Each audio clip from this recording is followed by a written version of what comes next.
তো বন্ধুরা আবার চলে এসেছি আমরা উত্তরায়ণে। শিলিগুড়ি থেকে 7 কিলোমিটার দূরে। দেখো জায়গাটা কি সুন্দর। তো এখানে আমরা আসছি ওয়াশ মেশিন ঠিক করতে। এখানে দুটো ওয়াশ মেশিন আছে, যেটাতে প্রবলেম আছে, লাইন আসছে না, তো ওটাই দেখাবো। তো এটা একটা মালিক কালকেই নিয়ে চলে আসছে অনচ্ছে অনেকে। এটা হচ্ছে স্যামসাংয়ের, আর আমাদের প্রবলেম হচ্ছে এলজি। এটা হচ্ছে প্রবলেম আছে এখানে, এটা হচ্ছে লাইন আসছে না, এটাতে প্রবলেম আছে। আর পাশে আরেকটা আছে এলজি, এটাতেও প্রবলেম আছে বললো, এটাও দেখতে বললো। তো আমরা এখন এটাতে খুলবো এই প্যানেলটা, যেহেতু অন হচ্ছে না। তো আমরা দেখবো প্যানেলটাতে প্রবলেম আছে বা লাইনে প্রবলেম আছে। এখানে যে লক থাকে, এই স্ক্রুড্রাইভার দিয়ে এটা এমন করলেই লক খুলে যায়। এই যে লকটা খুলে গেলো সুন্দর। এখানে এই যে নাট আছে ভিতরে, তো এখানে একটা সেম লক আছে, এখানেও একটা লক আছে। এটাও সুন্দর করে এমন করে খুললে এটাও চলে আসলো খুলে।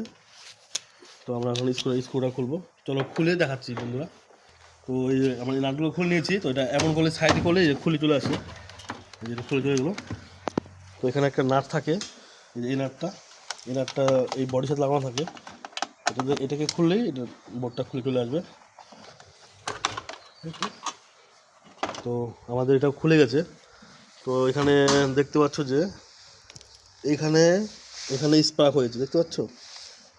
এখানে হয়তো কোথাও কোথাও শর্ট হয়েছে পুরো। তো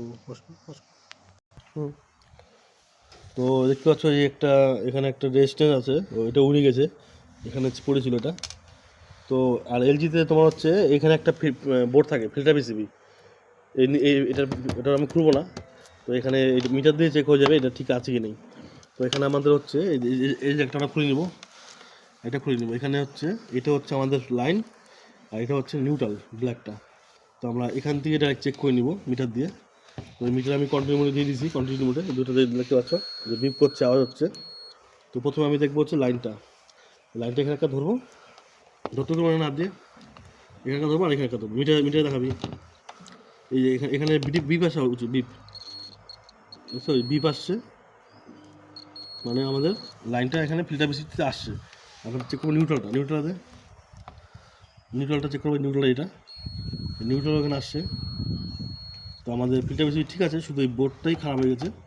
তো এই বোর্ডটা দেখে যদি রিপেয়ার হয় তো রিপেয়ার করে দেবো, আর রিপেয়ার যদি না হয় এটা রিপ্লেস করলেই এই মেশিন আমার রেডি হয়ে যাবে। তো নেক্সট আমার দেখাবো যে এটা রিপেয়ার করছে হলো কি চেঞ্জ করতে লাগলো, নেক্সট ভিডিওতে দেখাবো।